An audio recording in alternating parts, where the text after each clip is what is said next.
everyone, I'm Sonik Harvi and I am the captain of Group 6. And our topic is Ekalavya and Dronacharya. Myself Shrestha Avi. Myself Smita Dasri. I am Pranati.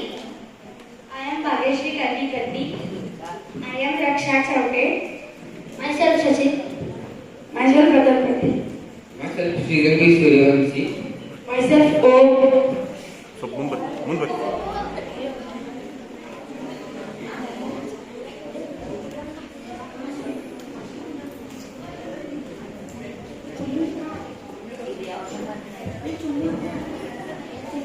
Nearly 5,000 years ago,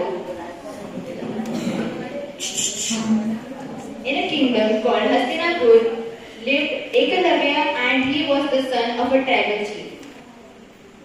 Ekalavya wanted to become a disciple of Guru Dronacharya and he reached Guru Drona's Gurukula.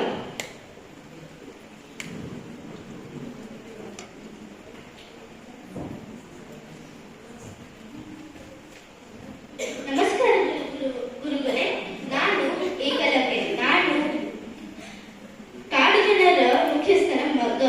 ನಾನು ನಿಮ್ಮಿಂದಲೇ ಪ್ರಾರ್ಥಿಸುತ್ತೇನೆ, ಅದು ನನಗೆ ಬಿಲ್ವಿದ್ಯೆಯನ್ನು ಕಲಿಸಿಕೊಡಿ. ದಯವಿಟ್ಟು ನನಗೆ ಬಿಲ್ಲುವಿದ್ಯೆಯನ್ನು ಕಲಿಸಿಕೊಡಿ ಎಂದು ನಾನು ನಿಮ್ಮಲ್ಲಿ ಕೊಡುತ್ತೇನೆ. ಇವರು ಯಾರು ಗೊತ್ತೇ ನಿನಗೆ?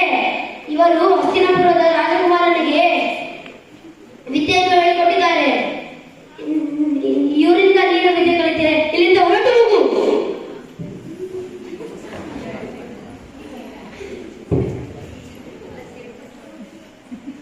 ಏಕಲವ್ಯನು ನೊಂದುಕೊಂಡು ಮರಳಿ ಹೋಗುವಾಗ ಅವನಿಗೆ ದಾರಿಯಲ್ಲಿ ಬಂದನ್ನು ಕಂಡು ಅವನು ದ್ರೋಣಾಚಾರ್ಯನ ಮೂರ್ತಿಯನ್ನು ಮಾಡಿ ದಿನವೂ ಪೂಜಿಸಿ ಅದರಿಂದ ಅವನು ತನ್ನ ಕಾರ್ಯವನ್ನು ಬಿಲ್ಲು ಬಾಣದ ಕಾರ್ಯವನ್ನು ಸ್ಮರಣ ಕಲಿಯುತ್ತಾನೆ.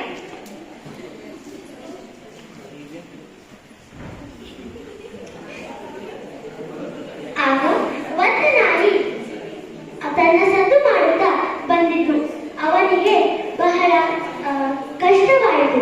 ಇದರಿಂದ ಅವನು ಆ ನಾಯಿಗೆ ನೋವಾಗಲಾರದೆ ಬಿಲ್ಲು ಹಾಗೂ ಬಾಣದಿಂದ ಬಾಯಿ ಮುಚ್ಚಿಸಿ ಬಿಟ್ಟ.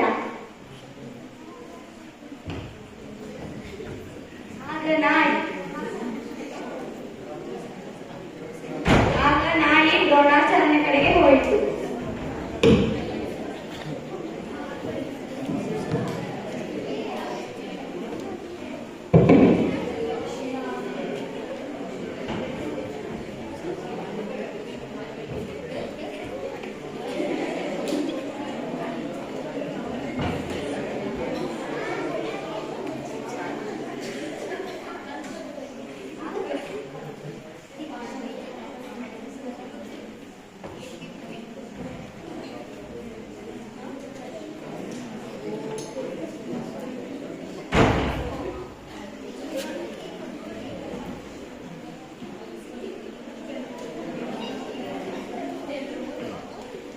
ದ್ರೋಣಾಚಾರ್ಯರು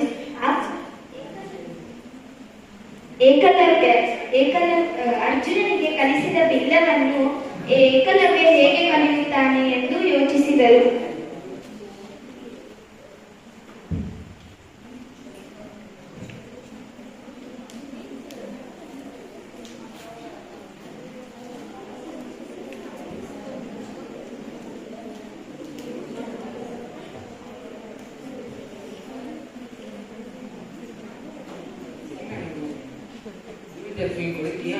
ये टाइम हां